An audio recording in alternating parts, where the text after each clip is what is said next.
undercover. Ease yourself.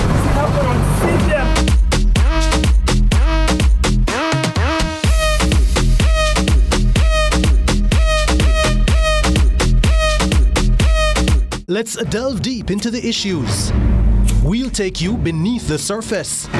Greetings and salutations. My name is Orville Higgins and it's another edition of Fan Central. Talking to the people at the heart of the top sporting stories. Hear from your favorite sportsmen and women and the administrators who work tirelessly to make it all happen. It's live sports talk. I've written an entire article. Yeah. Looking at all the major issues every Tuesday at 9 p.m. It's Fan Central.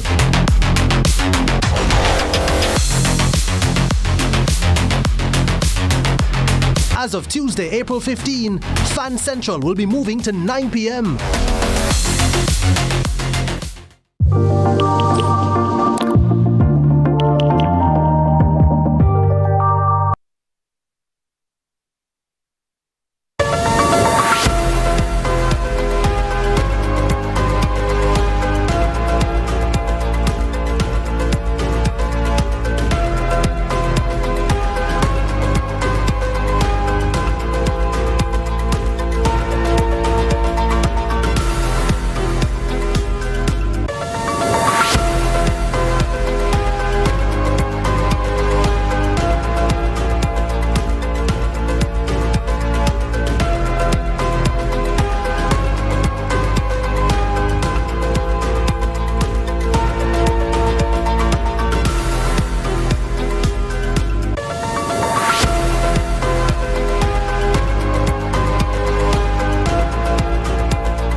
This is CVM News at noon for Thursday, April 24, 2025. I'm Caroline Brown. Thanks so much for joining us. Concerns raised by the opposition regarding the quality of water in the corporate area continue to points of discussions in different settings.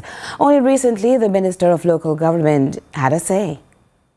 Despite of your political persuasion, Jamaica belongs to us. We must take care of Jamaica. And we can't continue to badmouth the country. The water war seems to always find a flow. And the local government minister, while dealing with indigent houses in St. Thomas boasting amenities such as running tap water, took aim. The conversation that the KSMAC is having around the quality of water in this country is a dishonest one. Because Jamaica as one of the best drinking water anywhere in the world. And despite the Ministry of Health coming out to say that there's nothing wrong with the water, he suspects an agenda. What is it that matters most? Is it destroying the image of the country to gain power? We must remember that when we spread mischief, you're not hurting the government of the Labour Party. You're hurting the country. Because when our visitors come here, they won't drink the water because of the mischief that is being made. And I challenge those persons. And like the gravitational pull that influences tides, there's no telling the current these reactions will pull. We are in the silly season, I don't know when it is. But let us talk about the vision to make Jamaica better. Not about the moment to destroy the image of the country. Because we choose Jamaica and we will defend Jamaica to the last chink. A 71-year-old janitor identified as Icodale Wright of Berwick Road in Kingston died from injuries sustained when she was hit by a Toyota Hiace bus in Crossroads. The police reports say at about 6:30 Monday morning, Ms. Wright was struck by the vehicle along Caledonia Avenue in the vicinity of the Nuttall Hospital. Now, Ms. Wright was observed lying along the roadway when investigators arrived at the scene. She was transported to the hospital where she was pronounced dead. The driver of the vehicle has since been identified as a King Alarm driver. CVM News understands the company has visited the family and offered its sympathies. Now the Crossroads Police are continuing the investigations into that incident. The human rights group Jamaicans for Justice, JFJ, will lead a protest against the Jamaica Constabulary Force on Tuesday, April 29, in response to what it calls a killing crisis by the police. Speaking on CVM's lead story, JFJ Representative Father Sean Major Campbell acknowledged Jamaica's broader issue with violence, but stressed the rising number of police killings this year is deeply concerning. It is perfectly understandable that anyone would expect in an armed situation that the police would defend themselves. It seems to me that we are living in a society where people are extremely defensive and extremely given to violent conflicts and quickly resorting to conflicts. We see that in families, in the school system, where people quickly resort to corporal punishment and so forth. So we do have a violence problem in our society. However, it must be cause for concern when within a year, police fatal killings can jump by like a 123% increase. Yes. It has to be cause for concern. But hold on, Father Sean. But I hear you on that. But some even people... if killings are legitimate. Yeah. Carnival Jamaica 2025 is expected to be bigger than ever, according to Kamal Banke, co-chair of the Carnival in Jamaica Stakeholders Committee. He shares this update during an interview on CVM's lead story. From all accounts, and this is from hotels, this is from, flight projections, as well as the bands and feds. Everybody is kind of trending that this year will be bigger than last year. The actual number is yet to be seen, but we're in the middle of the week now, and, as indicated, the early projections looked like about a 10% growth year on year between last year and this year, which would make this one of the biggest carnivals we've ever had in Jamaica. Since Carnival in Jamaica had started in 2016. So for us, we're very, very excited. And just to clarify, Carnival in Jamaica is a marketing brand of the Ministry of Tourism. Of course, there were individual events and brands and fetes and bands that occurred before that, like a Bacchanal and a Jamaica Carnival. But Carnival in Jamaica, since its inception in 2016, has been the marketing brand name for the umbrella activity of the Carnival season, happening between Holy Thursday and, of course, Carnival Sunday, which is about 12 days after. More news at noon in just a moment.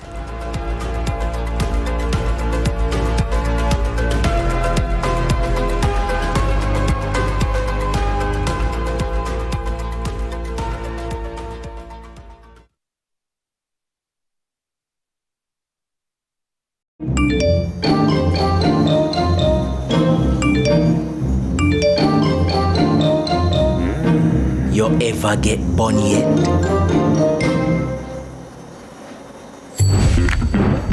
Me not talk about heartbreak. Me talk about the bun with full of spice, raisins, and the perfect glaze. Bun for bun. So you do it now.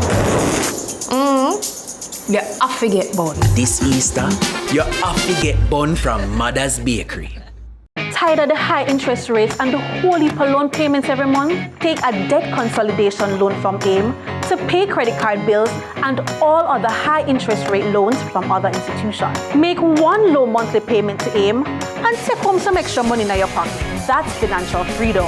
One loan, one low payment, more money in your pocket. Call AIM today to lower your loan payment. And remember, you won't find a better deal elsewhere. Guaranteed. Excuse me, that looks delicious. Where did you get that pizza? Pizza, please. Best pizza in town. Pizza Please, the widest variety of pizzas in Jamaica. Grab a slice or order a whole pie. Find us at 4 locations across Kingston and Ocho Rios and at pizzapleaseja.com. Pizza Please, Italian pizzas, Jamaican flavors.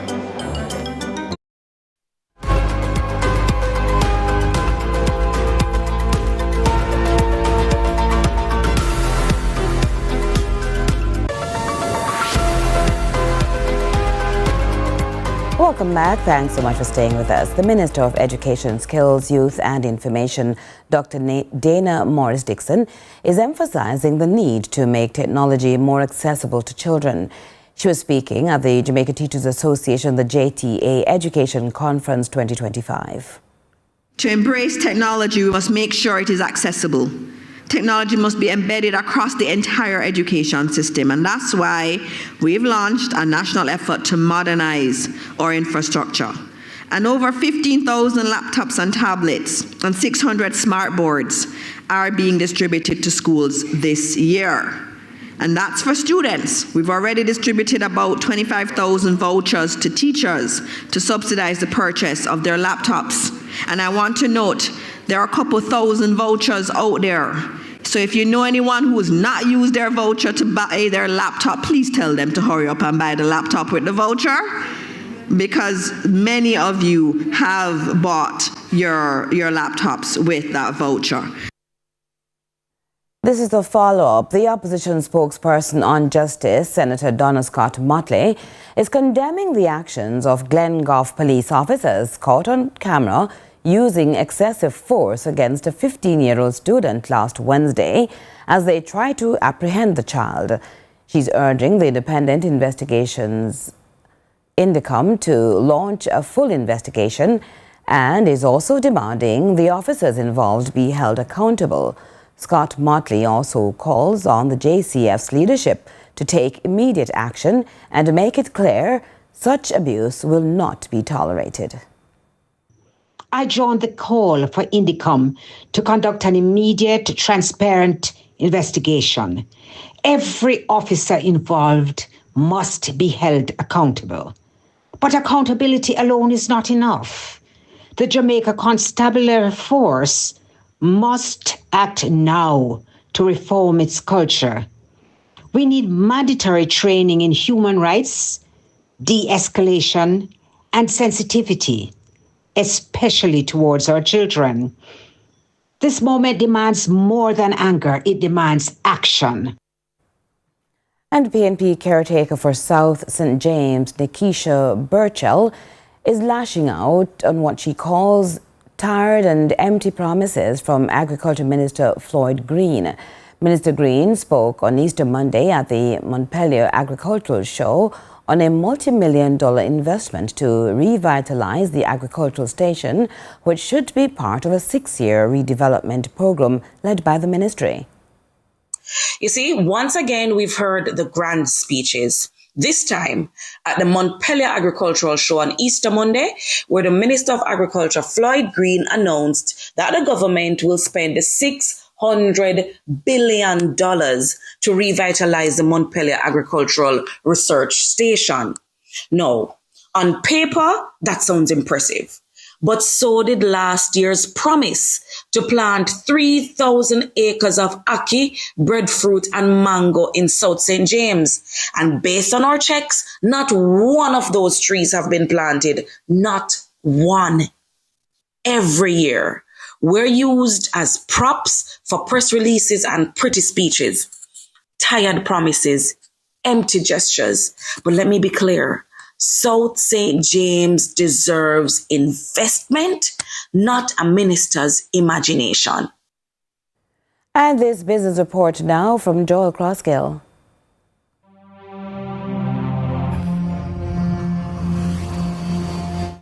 Lots to share with you in the business report today about the inevitable nature of change in a sector set up to mitigate risk, as the Insurance Association of Jamaica, during its post-AGM briefing, cast an eye towards the future under new leadership as Rosemary Henry made her inaugural address as president of the IAJ, at a time the 30-year industry veteran describes as a defining chapter for the industry.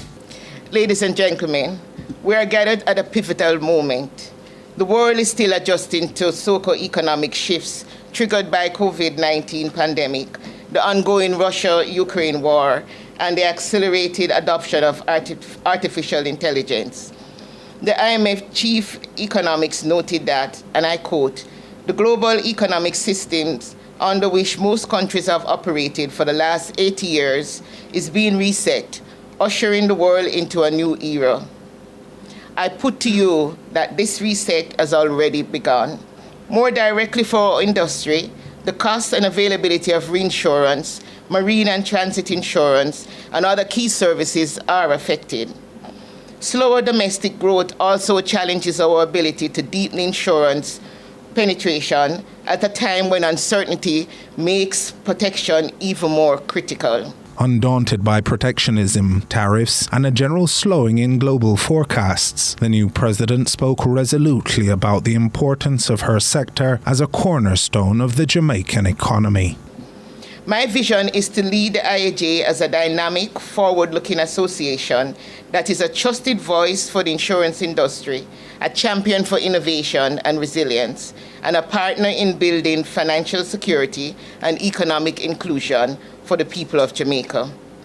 This means not only protecting what exists, but also advancing what is possible. Our goal is to serve as an effective bridge between members and external stakeholders, ensuring relevance, unity, and collective strength.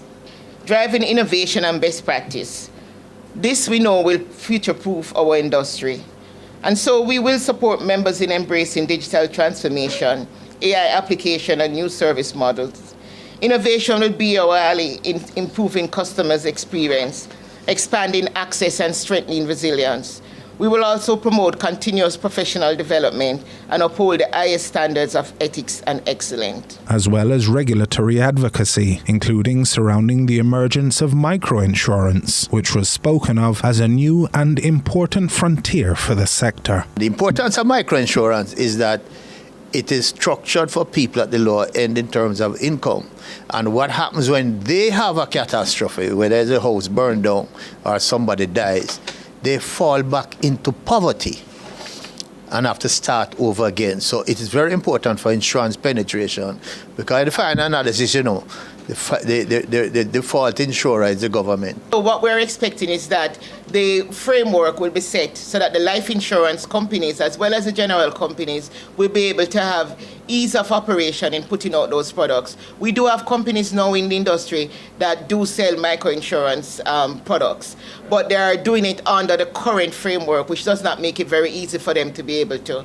So the policyholder will benefit when we have legislation that accommodate not only the distribution, but also accommodate the companies being able to do them in a manner which makes it price effective. Additional context was provided by incoming Executive Director Everton McFarlane. What the framework is meant to do is to assist in broadening the ability of companies to do that in an efficient way, and to be able to expand their product base, and to have customers feel more secure about how they interact with insurance companies. Bear in mind that the target market is an underserved market, right? And so there's a little bit of the customer getting to be comfortable with having insurance and feeling secure.